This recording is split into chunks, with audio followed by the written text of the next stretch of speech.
Hello. Hola, profe. Hola, profe.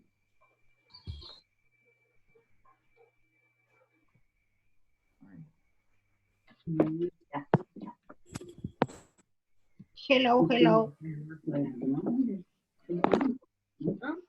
Va a venir la...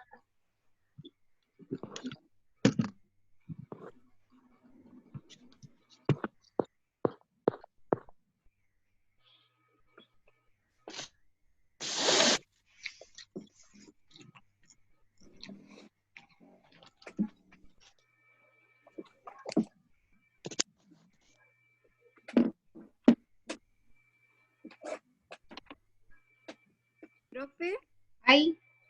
soy Paloma. ¿Va a querer que la agregue al grupo de WhatsApp? Sí, por supuesto. Ya. Hola, Anaís.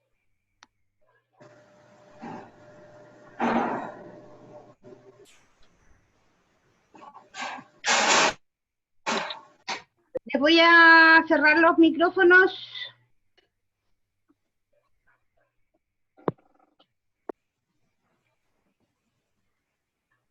Apaguen su micrófono, eso es. Muy bien. Ezequiel, todavía tienes el micrófono abierto y la Anaís también. Muy bien. Ya, 21 personas entraron. Bueno, como íbamos hablando, estábamos hablando de la Programa Nacional de Inmunización. Vamos a seguir con lo mismo entonces.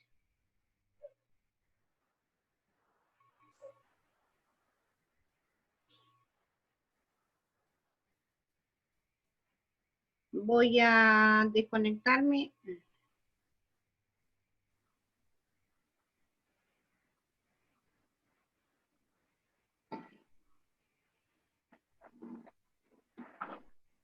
Ahora sí. Admitir.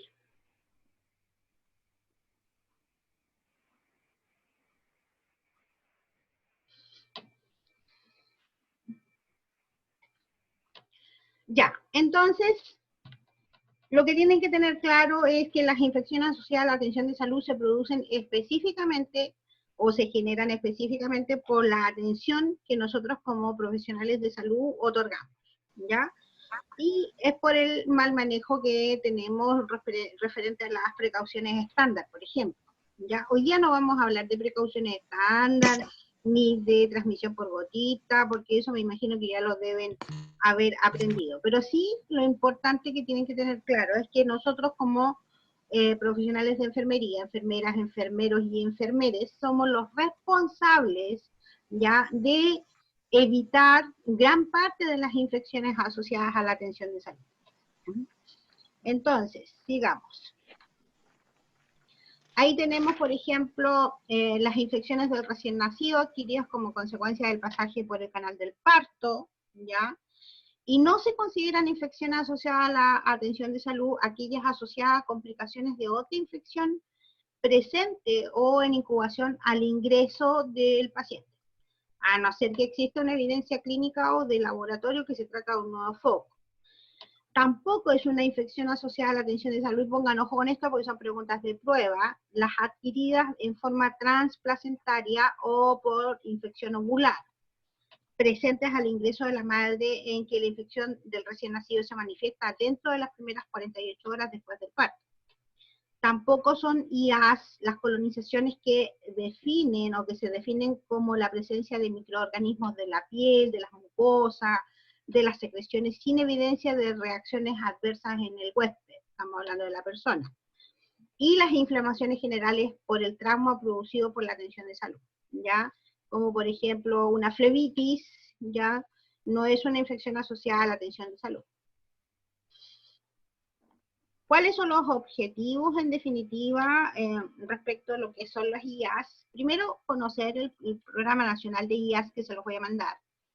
Conocer los objetivos, responsabilidades del programa de IAS, qué tiene que ver con el proceso de acreditación intrahospitalaria, porque es muy importante, Y es muy importante para ustedes porque cuando ustedes van a hacer práctica hospitalaria como internos, como estudiantes de enfermería o enfermeros en formación,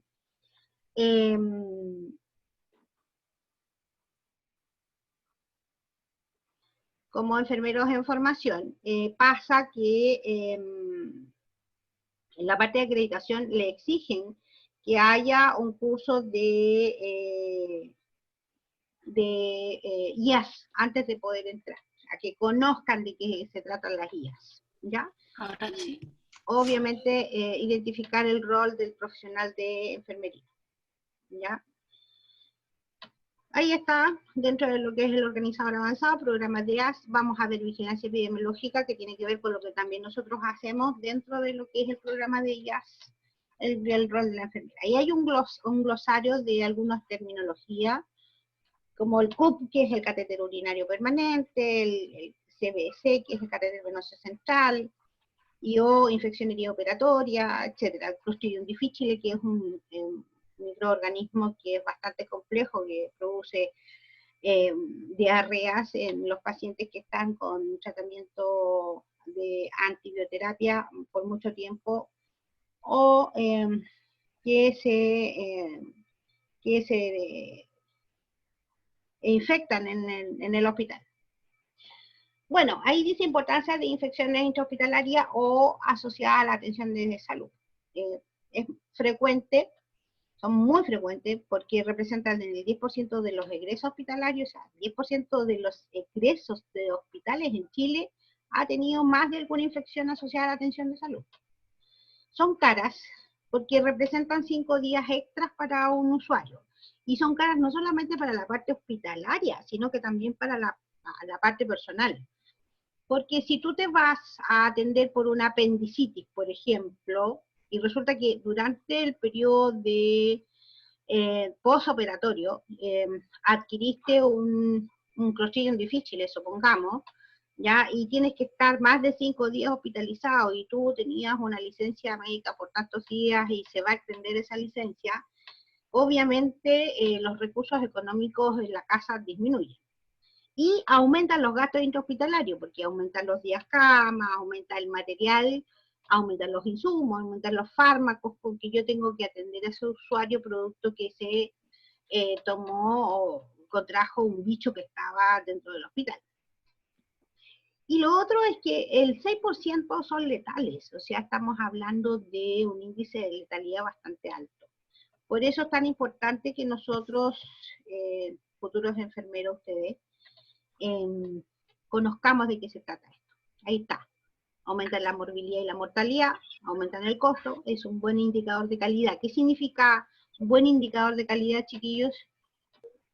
¿Alguien me puede decir?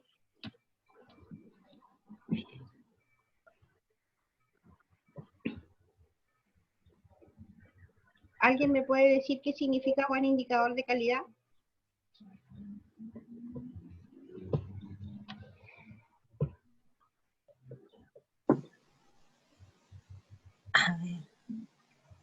A ver, la Camila Saldía Fuentes. Que me diga por qué las infecciones asociadas a la atención de salud son un buen indicador de calidad.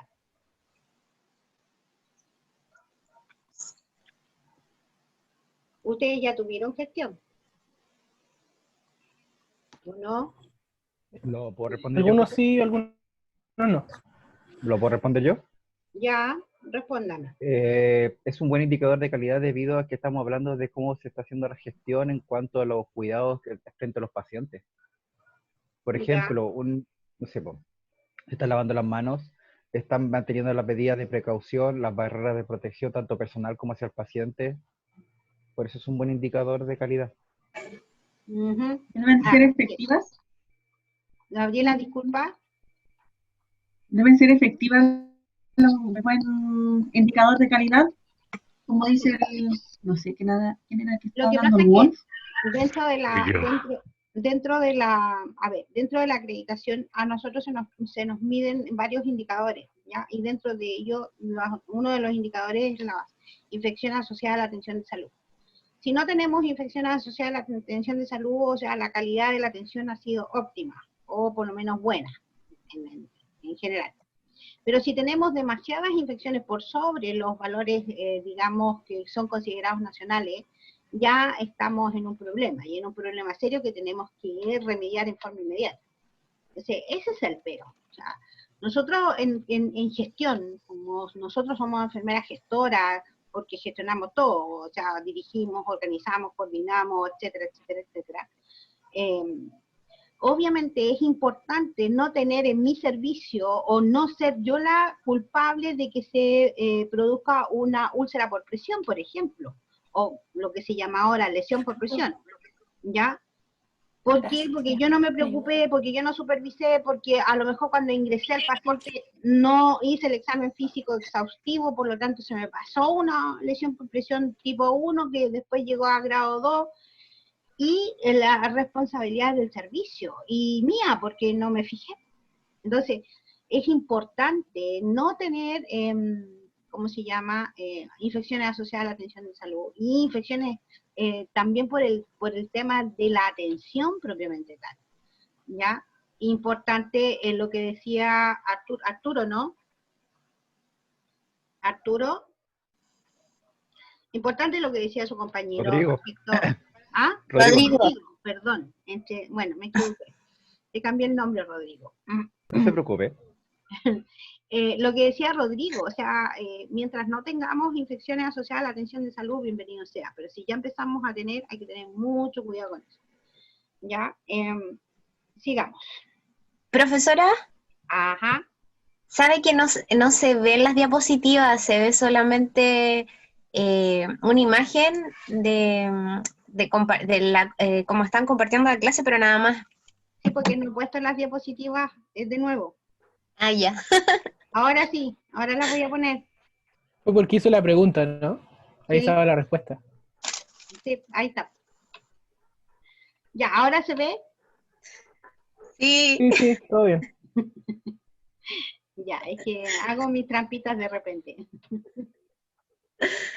Bueno, ¿cómo empieza esta cosa del programa de IAS? Antes de 1980 existían muchas epidemias. Bueno, de hecho, hoy hay una pandemia que está terrible.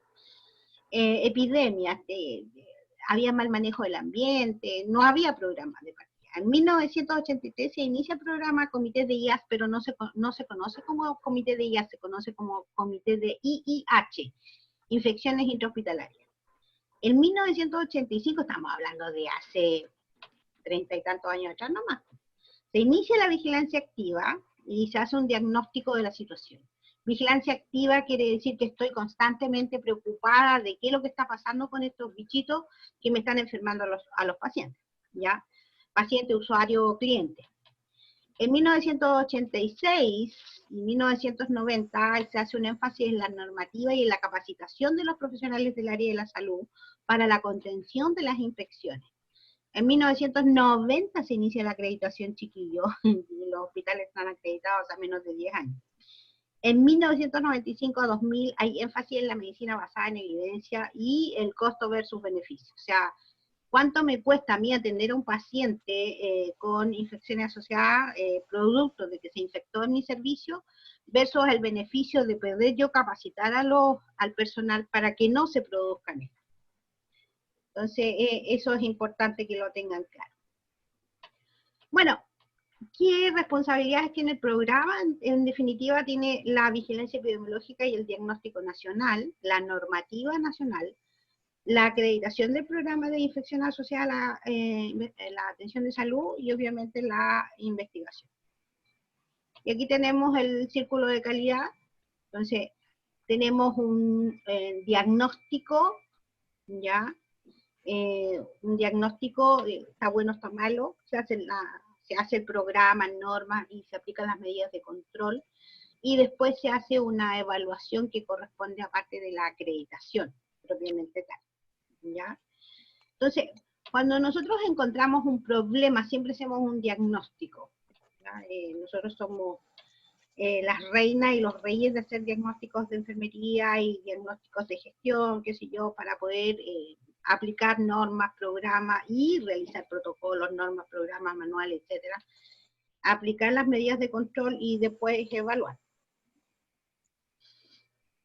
¿Cómo se produce esta cadena de transmisión? Bueno, primero que nada, tenemos el agente, ¿ya? Que puede ser cualquier microorganismo, por ejemplo, hasta un Escherichia coli. Un Escherichia coli, ¿dónde habita habitualmente el Escherichia coli? Intestino. En el colon. En el tracto gastrointestinal, no solamente en el colon, en el tracto gastrointestinal. De hecho, el Escherichia coli es responsable de ayudar a la producción de una vitamina. ¿Saben cuál es? Vitamina K, si es que no me equivoco. Sí, vitamina K, Vitamina K.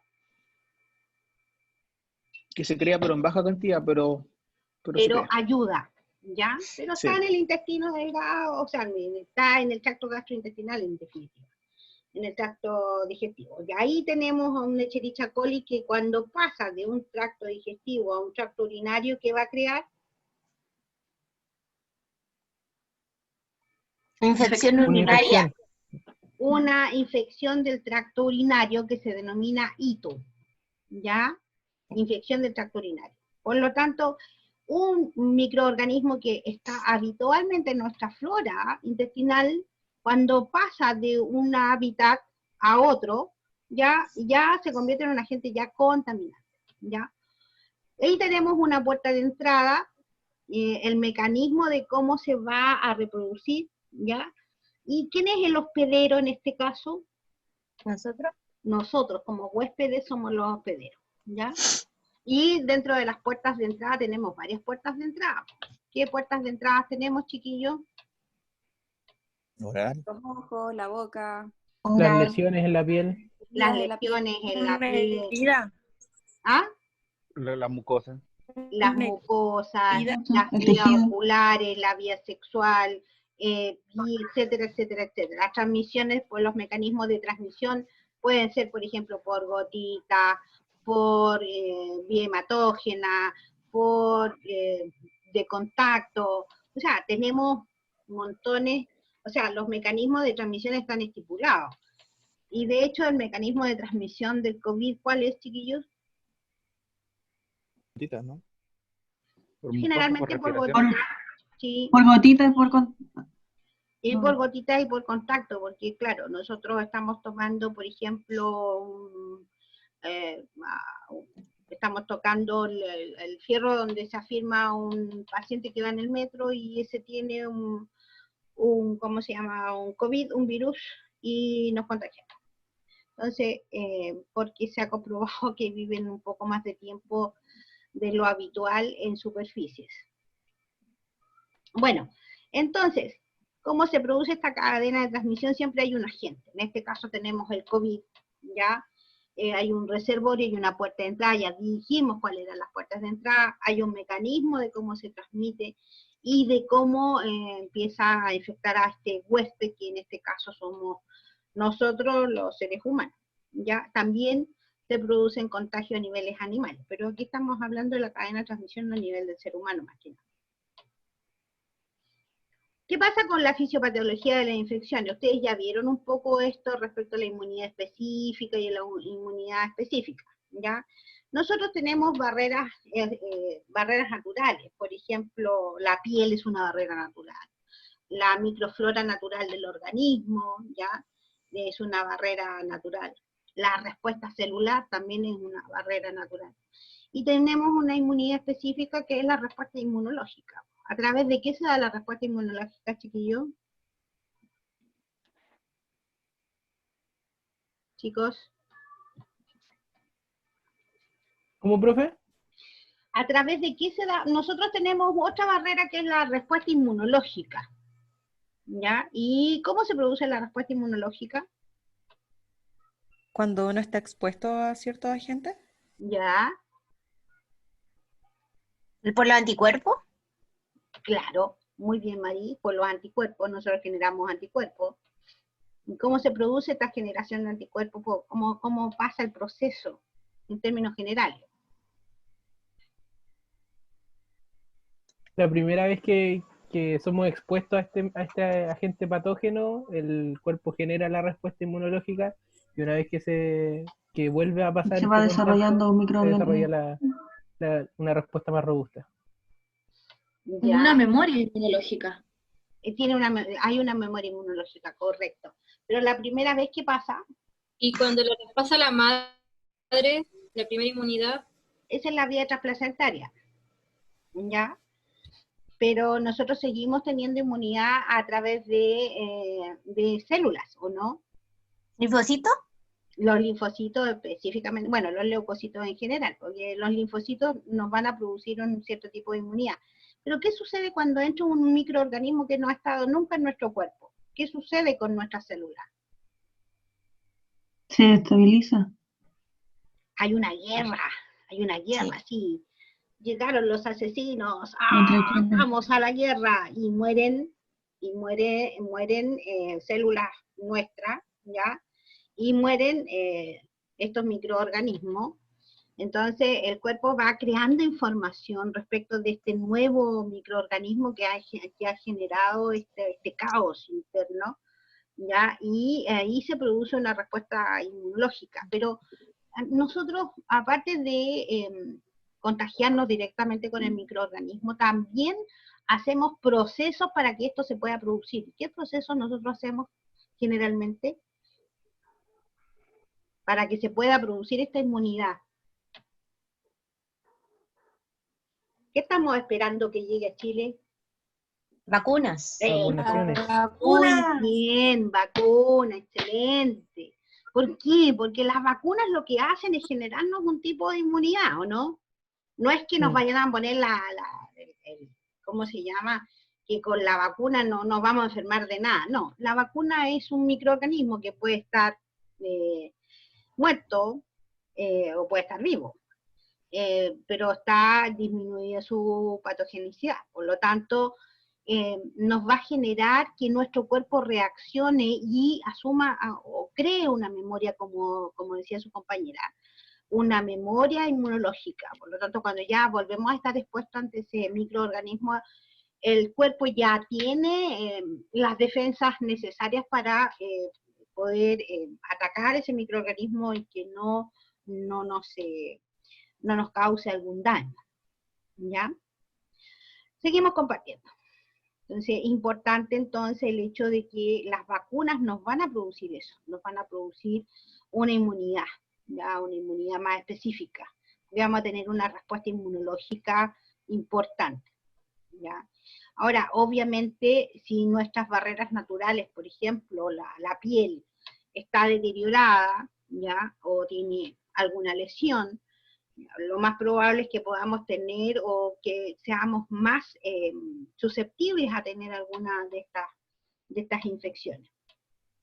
Bueno, las IAs, como dijimos, pueden ser causadas por una fuente endógena, por ejemplo, el tracto digestivo, ¿ya? O por una fuente exógena, externas al paciente, como el personal de salud, los equipos hospitalarios. ¿Qué pasa cuando ustedes han ido a práctica y se han encontrado con algunos arturitos? Yo no sé si les denominan así, pero son los equipos de control de signos vitales. Y estos no son limpiados con frecuencia, o sea, el estetoscopio lo pasan de un paciente, se lo ponen a otro paciente, yo nunca veo que el médico limpie el estetoscopio con alcohol o alcohol gel y nada por el estilo, o sea, lo pasa de un paciente a otro, contagiando un paciente a otro, sin saber qué tiene uno y sin saber qué tiene el otro.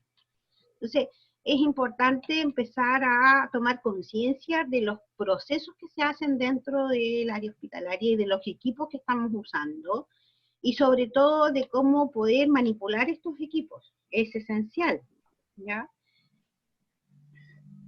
Bueno, ahí están los factores de riesgo de la infección asociada a la atención de salud. Tenemos factores del huésped, por ejemplo, la edad, patologías de base, el sexo, la inmunosupresión y la obesidad.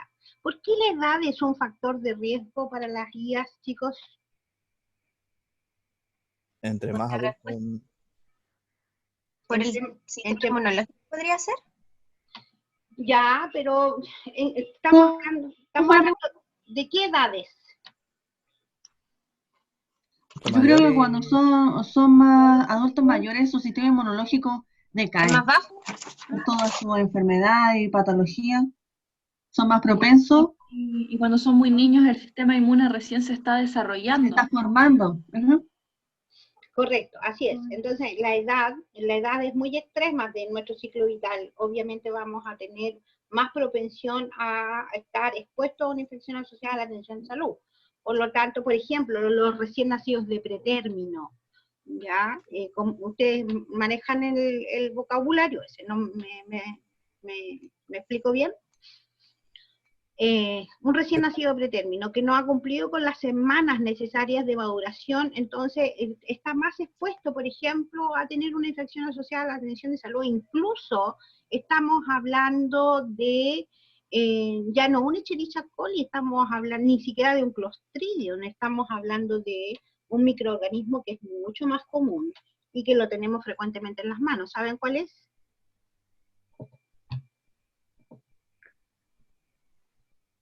¿Cándida albicans? No. No, po. No. Esa está La cándida es un hongo bien específico que se genera en los niños producto de que no se les limpia la boca por lactancia materna cuando no hay limpieza, más que nada. Pero hay otro microorganismo que nosotros lo tenemos habitualmente en las manos y que si no nos lavamos las manos podemos generar una patología importante. ¿Nunca le hicieron en microbiología, por ejemplo, que pusieron los dedos en una placa de Petri y a ver qué florecía? No, No. ¿No? no por lo menos. Pero, ¿cuál es el microorganismo que produce más infecciones asociadas a la atención de salud? No es Enterobacter, ¿cierto, profe? ¿Cómo? No es Enterobacter, ¿o no? No, no es un enterobacter. ¿Los bacilos? Estrafilococos. Sí, pero ¿cuál? El Aerus. El Aureus. El podría aureus, ser. muy bien. El Aureus podría ser. Staphylococcus aureus, el que produce la mayor cantidad de infecciones asociadas a la atención de salud, chiquillos, porque está en nuestras manos, está en nuestra piel, ¿ya? Bueno, cuando yo pasé por la Universidad hace muchos años, nosotros nos hacían poner las manos en una placa de Petri, y después teníamos cultivo de Staphylococcus aureus doraditos, hermosos, ahí. Entonces me decían, ya. Entonces ahora esa es con las manos sucias, ahora lávense las manos, ¿ya? Y nos lavábamos las manos y poníamos los dedos de nuevo y otra vez salían Staphylococcus.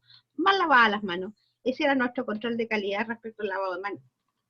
Así que por eso de repente uno es tan incisiva con el tema del lavado de manos, porque no es llegar y lavarse las manos así, ya me lavé las manos. No, no es así, porque el estafilococo no se va así como así tampoco.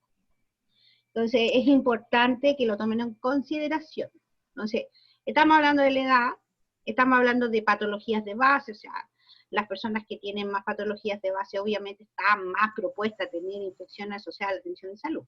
La inmunosupresión, o sea, un paciente que tiene VIH positivo, olvídense, o sea, si se agarró un COVID, no hay vuelta atrás. Y si se salva, es de milagro.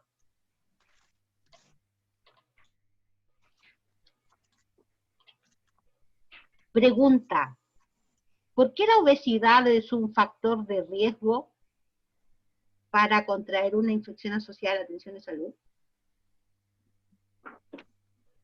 Yo creo que es porque las arterias de la persona ya están muy tapadas, entonces el mismo flujo sanguíneo que llevan algunas inmunoglobulinas no es el mismo.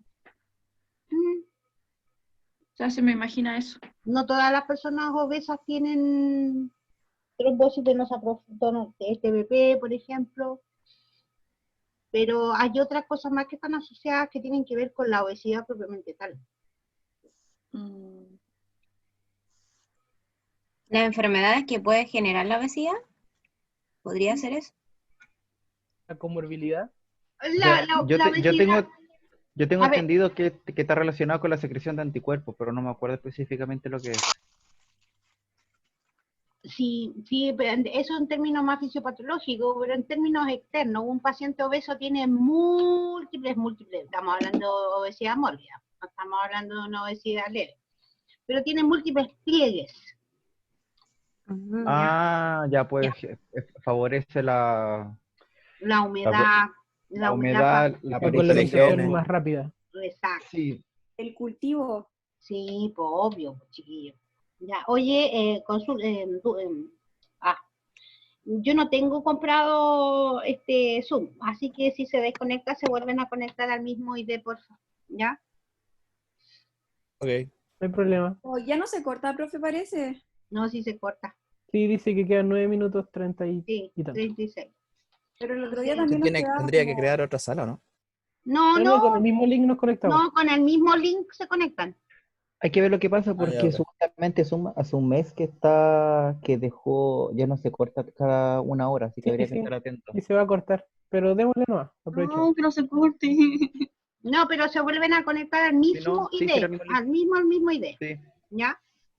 Ah, Bueno, ya. entonces, a ver, si bien es cierto, la obesidad te puede producir diabetes, la diabetes te produce problemas microcelulares, como por ejemplo el tema de la coagulación, que si tengo una herida no se coagula, y si no se coagula, tengo la herida abierta y se infecta, sí, pero más que nada específicamente, por ejemplo, los obesos mórbidos o las obesas mórbidas, porque hay de ambos sexos, es porque se genera una abundante cantidad de piel y de pliegues, y esos pliegues van generando por la humedad un aumento en guardar estos microorganismos. Entonces son importantes que todo paciente que sea obeso y que llega a un servicio, que seamos súper prolijos respecto al aseo que hay que hacer, ¿ya?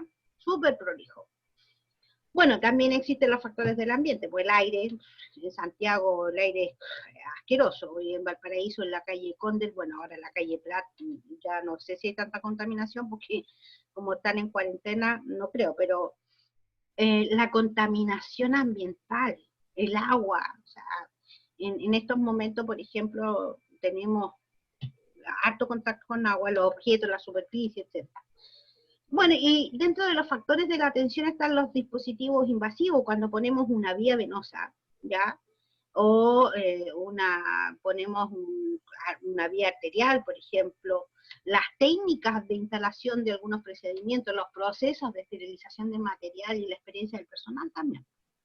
¿Ya? Ahí hay muchas cosas que tenemos que ver, que son factores de riesgo para tener estas famosas infecciones asociadas a la atención de salud.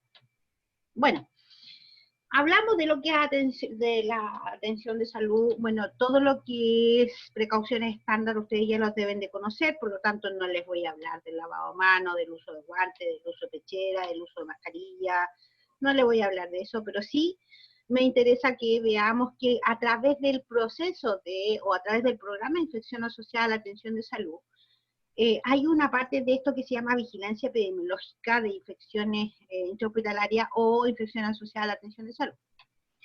Y esta definición que es la recolección y análisis temático de datos. ¿Y datos por qué? Para ver qué es lo que está pasando en nuestro hospital.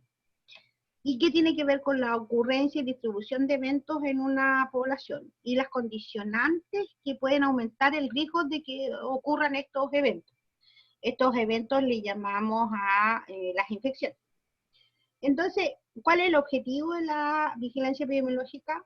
Bueno, conocer cuál es la morbimortalidad y factores de riesgo asociados a lo que son las infecciones asociadas a la atención de salud, detectar brotes en forma precoz para poder aislarlo, obviamente. Por ejemplo, yo trabajé en el servicio de cirugía del Hospital Eduardo Pereira, fui supervisora durante un tiempo, y tenía el servicio de cirugía a cargo y el médico quirúrgico, y tuvimos un brote importante de Clostridium difficile, producto de que se estaban haciendo remodelaciones en el hospital, y bueno, aparecieron las famosas esporas, y generaron un brote importante de Clostridium difficile. Y también empezaron a llegar pacientes de Clostridium difficile desde urgencias del Van Buren. Por lo tanto, tenía una sala tenía, bueno, un servicio casi completo, que eran 40 camas, de las 40 tenía 20 con Clostridium difficile. Así que imagínense que era impresionante los brotes y cómo se tienen que adoptar las medidas para poder aislar estos brotes y que no sigan contagiando a las demás personas. Bueno, además tiene la función de comparar la información entre los servicios entre los periodos, por ejemplo, qué pasó en el año 2019, que es diferente del año 2020, ¿ya? Aquí vamos a hablar de sistema de vigilancia. Hasta 1986 había una vigilancia pasiva, o sea, aparece y yo lo anoto, si no aparece no lo anoto. Después, hasta el 1993, hubo una vigilancia más activa con datos generales, entonces ya se buscaba el dato, o sea, se buscaba si la persona está, hacerse seguimiento, qué pasa con los contactos, etc. Desde 1996 a la fecha hay vigilancia activa con datos selectivos y con indicadores T, ¿ya? Y eso es importante que también lo tengan en cuenta. Entonces, aquí, ¿qué es lo que dice vigilancia activa y selectiva? O sea, la enfermera de IAS, y no solamente la enfermera de IAS o el enfermero de IAS, busca información de los laboratorios, las farmacias, los servicios clínicos. O sea, mejora la detección de las infecciones asociadas a la atención de salud y detecta los brotes epidémicos de forma precoz y usa indicadores. Entonces, la enfermera de IAS, si bien es cierto, tiene la misión de andar detrás de estos bichitos que no se propaguen por ninguna parte, pero también es responsabilidad de los enfermeros clínicos, o sea, no le vamos a dejar toda la responsabilidad a la enfermera de IAS cuando la enfermera de IAS tiene que hacer todos los reportes, eso sí, pero el enfermero clínico es quien debe agitar la campanita y dar la voz de alarma, ¿ya? ¿Qué se vigila? Por ejemplo, se vigila los catéteres urinarios permanentes, que son las CUP, los catéteres venosos centrales, ¿ya? Chiquillos, ¿qué es lo que es VM, B corta M? ¿Ventilador mecánico? Muy bien, estupendo, estupendo. Ventilaciones mecánicas, las cirugías centinelas como las colecistectomías y la hernioplastia, y hay otras cirugías centinelas adicionales también. También se determinan las destrezas específicas en la instalación y manejo de ciertos procedimientos, como la instalación del catéter urinario, o sonda Foley, como le llaman ustedes, como la instalación del catéter venoso central por la parte médica y la curación y el manejo de parte de enfermería, los conocimientos que uno tiene y las habilidades y las decisiones de tratamiento. Y ahí dice son transversales porque competen a toda al área de salud. Bueno, la construcción de los indicadores se hace en número de pacientes con infección partido por pacientes con frecuencias o días de exposición a los microorganismos por 100, ¿ya? Ahí se hacen los indicadores. ¿Y qué se hace con estos indicadores? Se comparan con el estándar nacional, lo que yo les decía. ¿Y qué es el estándar nacional? Se elaboró en base a tendencia de los últimos 4 años en 90 hospitales. El indicador local es menor que el estándar nacional y se revisa la vigilancia. Si el indicador local es mayor que el estándar nacional, se realiza plan de intervención. O sea, tenemos claro que si nosotros tenemos como estándar nacional 4 y como indicador local tenemos 2, estamos bien, siempre se revisa la vigilancia. Estamos bajo el estándar nacional, pero si, por ejemplo, el estándar nacional es 4 y nosotros, infección asociada a la atención de salud, nos aparecieron 10, o sea, tenemos que realizar un plan de intervención, pero sí, ipso facto, o sea, ahora ya, no mañana, sino que ahora, ¿ya? Por eso es importante tener los indicadores locales y nacionales al día. Ahí tenemos, por ejemplo, los indicadores obligatorios que se nos pide por acreditación, como la cantidad de infecciones del tracto urinario por días de catéter urinario permanente, las bacteremias asociadas al catéter venoso central, las neumonías asociadas a ventilación mecánico. Recuerden que se conectan al mismo ID, por favor.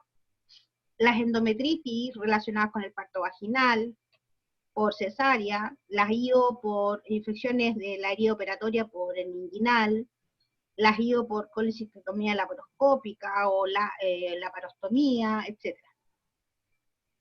Entonces, ahí esos son varios indicadores que tenemos que seguir para ver cuál es la calidad